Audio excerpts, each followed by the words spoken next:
नमस्कार। आज आम गोटे विशेष विषय विषय कथा हाँ जोटा हूँ कम ओजन शिशु।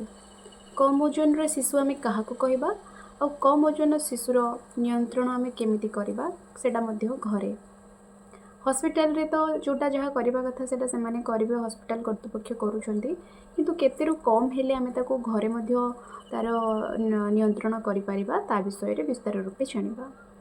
तो प्रथमे जानी रखिबा जे कम ओजन शिशु आम क्या कहवा जो मैंने 2.5 केजी रु कम ताको आम कम ओजन शिशु कही था। नॉर्मल गोटे शिशुर ओजन कहले 2.5 केजी रु 4 केजी 4 केजी रु ऊर्ध्व हो गले ताको आम अधिका ओजन कही था। 2.5 केजी रु कम हेले ताको आम लो बर्थ वेट बेबी कही था किंबा कम ओजन शिशु कही था। 2.5 केजी रु कम ताको आम दी भाग विभक्त करवा गोटे हूँ 1800 ग्राम रु कम आ गोटे हूँ 1800 ग्राम रु तदूर्ध।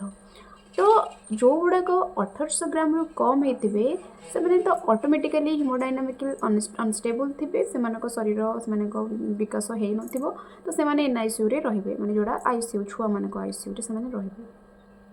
किंतु जो मैंने हिमोडायनामिकली स्टेबल थे मतलब कि जो मानकर सब किसी ठीक ठाक थी भाइटाल्स ठीक थी से श्वासक्रिया ठीक थी से मानसिक शारीरिक विकास ठीक थी सब किसी ठीक थी से मानकू आउ सेटा 1800 रु अधिक ओजन होइतिबो सेमानकू आमे घरे गोटे देई परिबा केयर। से केयरटीर ना कौन से केयरटीर ना होची कंगारू मदर केयर। तो कंगारू मदर केयर देकी तार ओजन आमे वृद्धि करि पारिबा। से जो कंगारू मदर केयर तार दरकार कौन जो माने कम ओजन रो हेइथिबे शिशु माने सेमानकू संक्रमण बहुत जल्दी हो जिवो तांकर रिस्क थाए जल्दी जल्दी संक्रमण होबार सेमानकर से क्षीरटा भल भाव में खाई पारे जहाद्वारा से पोषण मिलनी ता सहित माँ सहित बॉन्डिंग रही मानसिक शारीरिक विकास हेनी से आखिर पावर कम रही था जो मैंने कम ओजन शिशु होते। तो से सब को फुलफिल करने गोटे कंगारू मदर केयर दि जाए। जो कंगारू मदर केयर कौन हुए ना 6 रु 8 घंटा माने पूरा 24 घंटा मध्य आप 6 रु 8 घंटा से केयर दवापाई चेष्टा करेंगे। से केयरटा केवल माँ नुहे समस्ते दे पारे माँ बापा घर जो मैंने अच्छा जेजे माँ जेजे बापा समस्ते दे पारे किंतु जी से केयरटी दब सी कौन संक्रमण रे नथिबा दरकार काश छिंक थंडा ज्वर ये सब न होइतिबा दरकार तार नख भल भाव में सफा थिबा दरकार से भल कपड़ा पिंधि दरकार तार सब परिष्कार रही दरकार।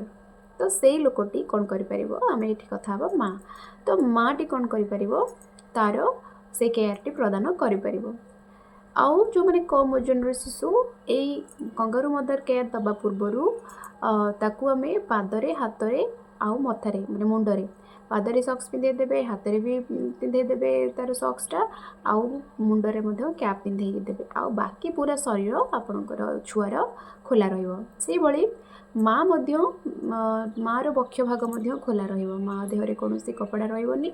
माँ कौन करिवो शिशुटा को धरिकी तार दुई बक्ष मध्य रखिबो दुई बक्ष मध्य भितर रखिबो बेंग परी रखी तार मुह मुंडटा एमती गोटे साइड होकर रहाद्वारा से गोटे गोटे क्षीर खाई पार। तो गोटे साइड होकर बेंग भाया बक्षरे धरपर आउ गोटे भल सुखिला कपड़ा वोम जोटा टे गरम लगुव उषुम थी तो से भाया गोटे ब्लांकेट माँ छुआ को घोड़े देवे घोड़े की एमती आप रखिए। तो यही भाव में 6 रु 8 घंटा गोटे दिन में आप करवा दरकार। ये 6 रु 8 घंटा मानक एकाथर के 6 रु 8 घंटा बसी पार कि ना सहीटा तो नुहे आप गोटे सिटिंग रे चेष्टा करेंगे आटलिस्ट 1.5 घंटा बसापी आटलिस्ट 1.5 घंटा आप गोटे सिटिंग रे बसबे और जब मुझे 15 मिनट तापर 15 मिनट 20 मिनट एमती बसबी तार कौन इफेक्ट रहा तेणु चेष्टा करेंगे मिनिमम 1.5 घंटा आप जमती हेले बसबे गोटे सिटिंग रे आ बाकी 24 घंटा भितर आप 8 घंटा जमती हेले देबे ताको केएमसी। तो ये केएमसी देले माने कंगारू मदर केयर देले यार लाभ कौन हम ना शिशुर ओजन जल्दी जल्दी बढ़ियो शिशुर संक्रमण येटा भी कमिजिवो शिशु भल भाव क्षीर खाइब, शिशुर रोग प्रतिरोधक शक्ति बढ़िबो, शिशु आ माँ भितर गोटे भल बॉन्डिंग रहिबो, तापरे शिशुर मानसिक एवं शारीरिक विकास मध्य होबो। तो यही सब फायदा अच्छी और अल्टीमेटली शिशुर मृत्यु हारटा को मध्य कमाई थाए कि ना kangaroo mother care. Kangaroo mother care माने आपण बुझिपारछन तो जमती गोटे कंगारू ता बक्षरे तार छुआ को रखि थाए, ठीक से भली आमर गोटे माँ हूँ कि घर कहीं भी हो पारे गोटे शिशु को से भली भाव में बक्षरे रखिकी ताकू जितेबाला से उष्मता दि जाए तो तार बहुत गुड़ाए फायदा होता है। तो कम ओजन शिशु जो मैंने था से ओजनटा बहुत जल्दी जल्दी बढ़ी थाए। मेनली फर्स्ट जो मसरे तार वीकली 200 ग्राम लखा बढ़ी थाए। प्रथम 10 दिन रे तार कमिज 10% जी वेट होता तार कमी जाए कि तापर 200 ग्राम लेखाएं प्रति वीक्रे बढ़ गोटे छुआर ओजन। तो यही भाव में कंगारू मदर केयर बहुत फायदा अटे। अच्छा एबे जानी रखिबा जे कह जाए मो छुआ को बोध हुए क्षीर पर्याप्त होनी आ मो छुआ कहीं खाऊनी, मो छुआ कांदुची। शुणु छुआ 3 मास पर्यंत मेनली कांदिबा स्वाभाविक कथा। कहीं कांदती ना से जो आमर जीआई सिस्टम जो आमर पाकस्थली सिस्टम आमर ताकर जीआई गैस्ट्रो इंटेस्टाइनल सिस्टम गुड़िक से डेभलप हो न थाए जहाँद्वारा से पेटटा कॉलिक पेन हुए। तो पेट पेन हेल्ले से कांदती, ये स्वाभाविक कथा। छुआ बांती कर माँ एटा खाईदेला सेटा खाईदेला छुआ बांती करदेला, सेटा भी भूल धारणा अटे आज्ञा। छुआर जेहेतु जीआई सिस्टमटा से डेभलप हो न थाए तो सी जिते माँ क्षीर खाए तार रिफ्लक्स जो फिल्टर गुड़ाक अच्छी तो ढिला थाए तो जोटा रिफ्लक्स हो जाए। तो से कहुए कि छुआ को माँ क्षीर देलापर कांधरे पकईकि एमती बर्पिंग करेंगे। बर्पिंग कले एयर गुड़ाक बाहरी आउ से वोमिट करवाटा बंद हो। तो ये सब छोट छोट जिनस 3 मास पर्यंत लगी रही। तो से माँ को केवे भी दोष देवेनि जे माँ यहाँ खाईदेला सेटा खाईदेला। आप निजे भावतु गोटे जी प्रसव होगी आसीथिबो ताको जदि आप केवल सिझा सतुला देवे, केवल सिझा सतुला से खाइब कि खाइबनी। और जब सी न खाइब ताले क्षीरटा ताले पर्याप्त परिमाण आसब कुआड़ू बुझीपार। तो से जो माने जन्म प्रसव पर माँ सफिसीयंट खाଇବା दरकार और सबकि खाइब और स्पाइसेस कम खाइब कहीं से कन्स्टिपेशन प्रोब्लेम रही सी सेक्शन हो कन्स्टिपेशन हम तो असुविधा हम। तो से स्पाइसेस खाइबनी किंतु ता माने नहीं से चिकेन खाइबनी, से मटन खाइबनी, से माछ खाइबनी, भात खाइबनी, ये सब जिन बिल्कुल भी नहीं। सबकि खाइपर, सबकि खाइपर, स्पाइस कम करके खाइब और प्रोटीन सोर्स जिते अधिक खाइब चिकेन मटन अंडा ये सब जिते खाइब सेते बढ़िया, से तार क्षीर परिमाण भी वृद्धि हम। तेणु आपण मैंने जाणी रखु केवल सिझा सतुला गोटे माँ को देले आपण भी डेली डेली खाइले से जिन अल्प अल्प खाइबे। गोटे माँ को जो डबल खाइबा दरकार तो से केमती खाइबा आप टेस्टी टेस्टी खाइबा बनैकी देले तो से खाइब ना। तो डिफरेंट डिफरेंट खाइबा दिंतु, केवल सिझा सतुला दिंतुनि। सहित आपण पर्याप्त परिमाण में पानी पिंतु। आपण को छुआ जदि 8 थर 8 ରୁ 10 थर से परिस्रा करुच्ची ताहले आपण को शिशु पाई आपण को क्षीरटी पर्याप्त अच्छी बुझीगला। तो से केबे भी वेरिड हेबेनी, आप निजे भलरे खातु आपन शिशु को पर्याप्त परिमाण मिल जाए। आ जदि डाउट हो तार सुसु चेक करने, सुसु चेक करेंगे जदि 8 ରୁ 10 थर सुसु करुचे देन किसी तार असुविधा नहीं। आ कंगारू मदर केयर देबे, कंगारू मदर केयर देले शिशुर ओजन वृद्धि हम। जितेबाला आमर ओडिशा रे अछि 21 तो 21 पर्यंत 21 नुहे आम 12 यात्रा पर्यंत छुआ को छुईबानी। तो कौन हुए जिते बाहर लोक आसती आम कौन करे बार बार छुआ को खोलीदेवा हाथ को धरईदेवा कहीं छुआ पशिज। किंतु आ द्वारा जदि आपणकर आमर ये प्रथा अच्छी आ द्वारा शिशु को केते खराब हो, शिशु बार बार बाहर को एक्सपोज हो, शिशुर तापमात्रा कमिज, हाइपोथर्मिया हो, इन्फेक्शन हबार चांसेस बढ़ीज।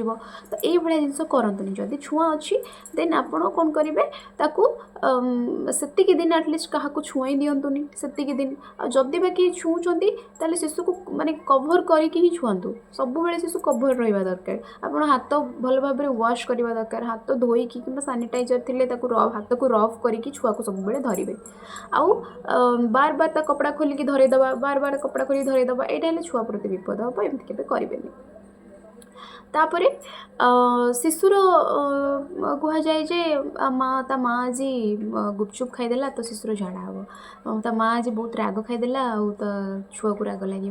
माँ जहाँ खाए तार क्षीर में कौन इफेक्ट पड़े माँ क्षीर जमी लगे कथा शिशु को सेमती ही लगे माँ खटा खाईदे क्षीर खटा लगे से भूल कथा माँ खटा खाई क्षीर छिंडीगला से भूल कथा बुझीगला माँ क्षीर माँ जहाँ खाए केवल तार स्मेल चेंज हुए और तार टेक्सचर चेंज हुए टेक्सचर माने बुझुଛନ୍ତି मोटा पतला देखिए जो दिन चिकेन अधिका खाइदेव तो से तेलिया तेलिया क्षीर बाहर टे स्मेल आसो जो दिन वेजिटेरियन खाइदेव टे पानिया आसो आटा स्मेल ठीक ठाक थी तो केवल स्मेल आउ टेक्सचर चेंज हुए तार टेस्ट चेंज हुए तेणु आप भूल धारणा बाहर करके माँ को कौन रेस्ट्रिक्शन करेंगे माँ सब खाइबे ताहले जाइए शिशु को पर्याप्त परिमाण क्षीर मिले गोटे शिशु जितेबाला जन्म होची ताकू तुरंत जन्म हबार 1 घंटा मध्य ताकू तार माँ कष क्षीर दिंतु से कष क्षीर भरपूर परिमाण में पोषक तत्व भरी अच्छी तार मृत्यु हार कमेब इजिली डाइजेशन हम आउ तार मानसिक और शारीरिक विकास वृद्धि पाइब तेणु से क्षीरटा निश्चिंत देवे आ मन रखु 6 मास पर्यंत माँ क्षीर छड़ा कौन क्षीर देवेनि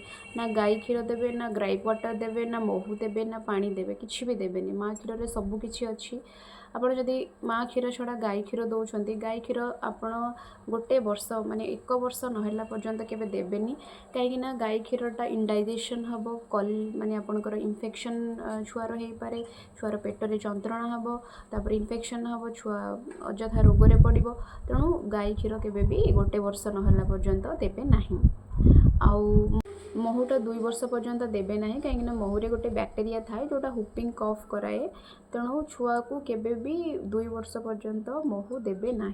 अच्छा माँ क्षीर खाइले छुआर कौन केवल लाभ हुए मार लाभ हुए मार कौन कौन लाभ हुए मार ओजन नियंत्रण हुए मार आनेमिया रु माँ मुक्ति पाए मार 6 मास पर्यंत गोटे नेचुरल कंट्रासेप्टिव भाव में माने गर्भ निरोधक भाव में माँ क्षीर कम कर जिते माँ क्षीर दब तो तार गर्भ के 6 मास पर्यंत रही जो मैंने एक्सक्लूसिव ब्रेस्ट फीडिंग करती से गर्भ रुहे 6 मास पर्यंत गोटे नेचुरल कंट्रासेप्टिव भाव में कम कर तो यही सब जिन मार फायदा हम मार ब्रेस्ट कैंसर यूटेराइन कैंसर यार सब रिस्क कमिज तेणु मोटामोटी कहवाई गले कंगारू मदर केयर टी गोटे शिशुपाई अत्यंत लाभदायक अटे तेणु जो मानकर कम ओजन शिशु जन्म हुंती से आमर अनुरोध जे आपण घरे कंगारू मदर केयर दिंतु गोटे शिशु जितेबाला क्षीर खाए तो कौ भाई भाव में लैचिंग हुए तार इमेजटा मुझे देखी दूसरी वीडियो रे आप देखिले जानीपर